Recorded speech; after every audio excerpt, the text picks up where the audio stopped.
Hi everybody, here we are with Kristi Waldrop on Hairdresser Power. Welcome Kristi, how you doing? Good, thank you. How are you? I'm doing great. Hey, I like your name. When you hit the wall, you drop, right? All the time. Yeah, so now where are you from? We're remote right now. You're over at your house, right?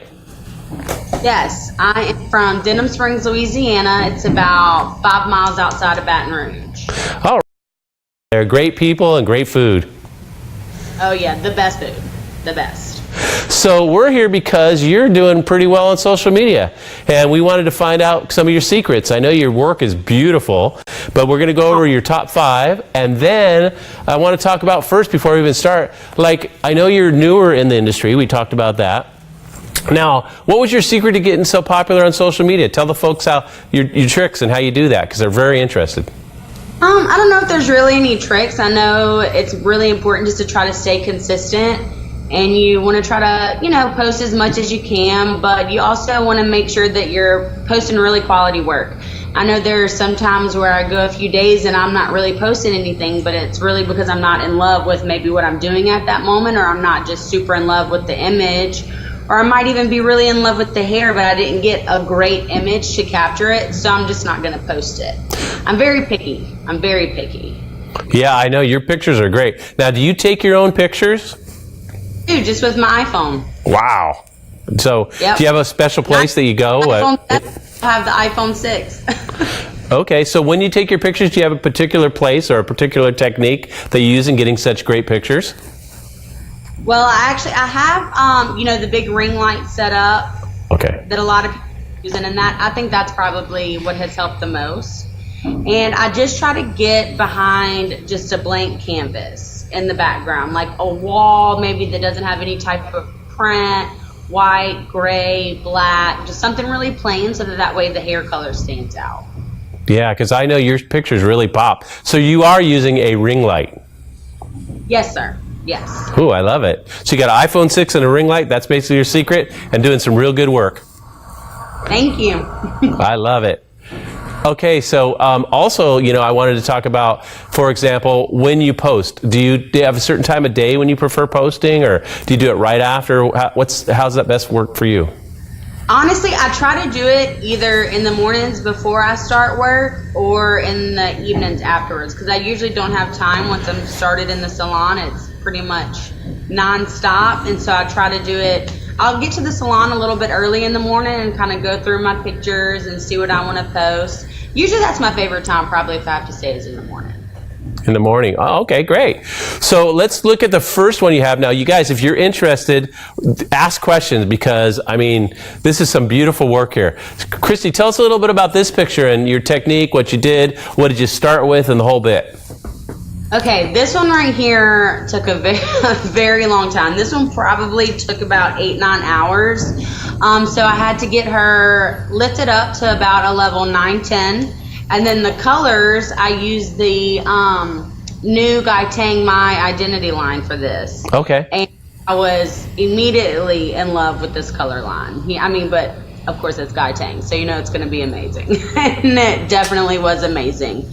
And I just tried to practice. This was my first time actually doing this shine line technique. And it's just kind of where you have the darker and you kind of transition into a lighter and then have the darker to create that shine line in the middle with that pink. And I was pretty happy with how it came out. Yeah, now, what was the technique? Did you fade the ends? Did you go in? Well, how did you do that technique? Fade. It was all just a color melt fade. So on her new growth, we had a dark charcoal color. And then we faded that, just a nice fade into the lavender. And then that's where, in between there, I popped in that pink shine line, which is still a color melt fade. But if you look at it, I tried to do it, I guess, at almost like different intervals. So it would kind of go up and then come down and go up and come down. And then on the ends, we went back into that lavender that we used on top of that to fade that. Looks great. Let's see if we get any questions on that one here. Got my little iPad here. Let's see what we got. So far, no questions. Okay. You guys, if you want to know, because that's a pretty cool technique. That's becoming popular right now, too. Because you can even do that with highlights on brown hair, which is great. Yep. Okay, let's see the next one then. Oh, wow. Hello. Tell us about this one, Kristi. This one is one of my absolute favorites. This technique was a little bit different. I also had to get her lifted up to level 9. She luckily had completely virgin hair, so that was absolutely amazing to work with. So she lifted up really nice. And then I basically sectioned her top into almost like a horseshoe pattern. So the top and the bottom was all a color melt of 3 colors. So if you look really at the bottom, it goes from the top, it's kind of hard to see in this picture, but on the roots it's a dark blue into a teal into a lime green into a yellow. Yeah, that's gorgeous. The top part, we did the purple, pink, orange to yellow. So this one, every which way she fixes her hair or parts her hair, it's going to look completely different. That is gorgeous. I love it. So now, what did she start out at? What was her starting level? She was a level 6, but she was completely virgin hair. So okay, so it came up pretty well for you. Amazing to work with. Wonderful. I love it. All right, well, let's see the next one. That is gorgeous, by the way. Good work. Great work. All right, look at this one. Wow, you're talking vibrancy here. Yes, this was a lot of neon colors. So can you tell me a little bit about what you did here? Where were you starting out here? What did she start out as when she came in? What level was she at? It was a natural level 7. And so we just lifted her up. It was pretty easy to lift her up she lifted up to pretty level 10, which I think is really important when we're trying to get all these bright colors to get the lightest, brightest canvas possible.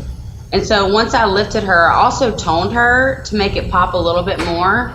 I wanted to get her pretty icy, then to put these bright neons on top of that was going to make it pop like that. And for her, I actually used the same exact technique as the last picture. We just did it with neons and a little bit of different color schemes. I love it. And then you just braided that. You just did like kind of a loose braid, huh, for the picture? Yes, I love to braid. Love, love, love to braid. Right on. And it worked really well with that picture. I love it. Sometimes I think the more plain braids with these bright colors, with just pulling them out, you see more of the color versus the super intricate ones. Because all this was just 2 plain braids that I just knotted together at the end and kind of pulled it out so you can see all the colors. Yeah, it looks wonderful. It looks awesome. No questions yet still. All right, well, let's look at the next one. To me, this is my favorite because that's something that's really commercial, wearable. I could see somebody, that's just a common thing that people could do, and just looks absolutely gorgeous. Yes, I love this one a lot too. So now she had darker hair, it looks like, to start with. Where'd you start out with her? She is one of my muses that I do a lot of fun colors on. Her hair, this was actually faded from a previous bright purple Vivids. And when she came in, it still had a lot of the fun colors in it. So what I did with her, I don't like to always bleach up my models when they want to come in or do something. I try to maintain the integrity of their hair as much as possible. So for this, I just took her faded color and I just put a pink pastel overlay on top of the entire thing. And that's what's kind of popped out. If you look, there's some like icy blue tones and some purple tones, because it's going to pick up different tones on the existing tones that are in the hair. And I like to do that a lot with my colors. Yeah, that's a really good look that I could see someone coming in and getting, like common, and not common, obviously beautiful, but it's something that's very commercial.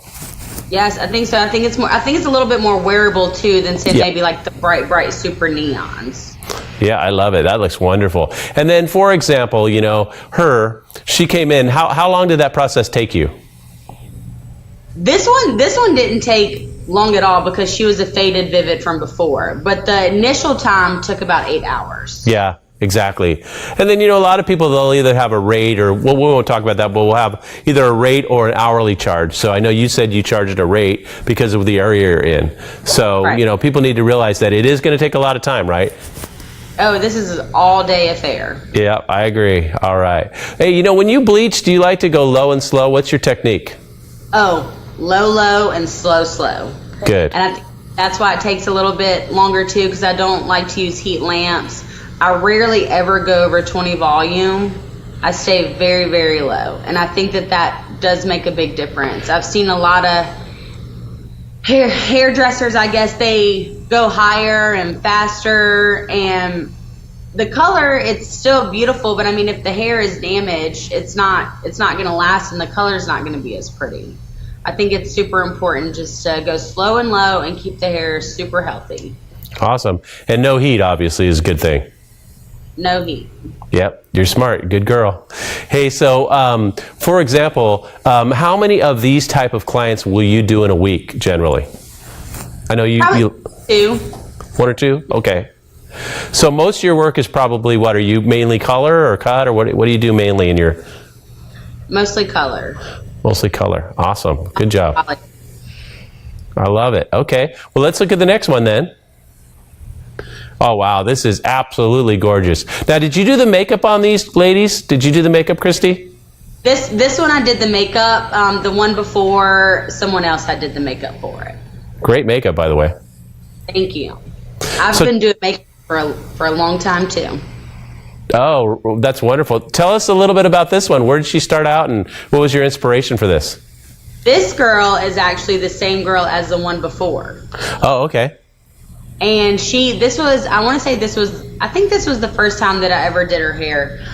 She has a pretty dark base. She's probably a 4 or 5 base. And so we had to get her lifted up.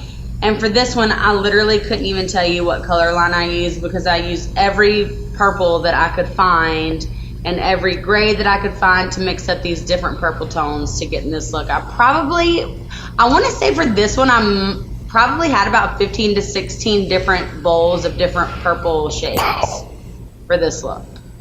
Wow. Well, it turned out beautiful. So, thank you. Yeah, that's a great one. And then that's it for the pictures, or do we have any more? That's it? All right. Well, hey, we didn't get any questions yet, which sometimes that happens. So is there any advice you'd like to give people out there when they're doing these colors? Some of the things that really have made you so successful at it? Is there any tips? I think just don't overthink it. A lot of times people ask me kind of how you did, like what my technique is and how am I going to do it. And honestly, I never even know until I start doing it. And I just start having fun with it. And when I'm having fun, that's usually when I do my best work. Yeah, well, you do great work. And definitely take pictures, right? And if they're good, post them. Take lots of pictures. Hundreds of pictures. Probably to find that one picture, could just sit here and scroll through my phone, because that's how many pictures I took to find the perfect one that I love. Wow. Well, you're good. You have obviously an eye for photography, and you're very artistic, and it really shows in your work. Thank you so much. I appreciate that. Now, are you willing to maybe start offering classes to people in your area? Are you thinking about that you might want to do some hands-on stuff? I've had a lot of people ask me about that recently. I think maybe in the future. I get so nervous about that. I'm not sure why, but I think maybe in the future that's a possibility. I think that could be fun. Great, that'd be great. We'll be looking out for it. I mean, we'd love to help you with that if we have a chance. And down in the South, people need some good education as well. And I think what you're doing is wonderful. Yeah, I think that would be cool down here, because we really never get classes down here. We always have to travel to go to classes. Well, great. So I think that would. Well, you're definitely an inspiration, and it's wonderful. Let's see if we have, I guess we don't have any questions today. Sometimes that happens, but thanks so much for being here with us, and we'll see you next time, and we'll let everybody know if you're going to start doing classes in the South, because that could be really wonderful. Yeah, definitely. Thank you so much. Well, thanks so much, Kristi.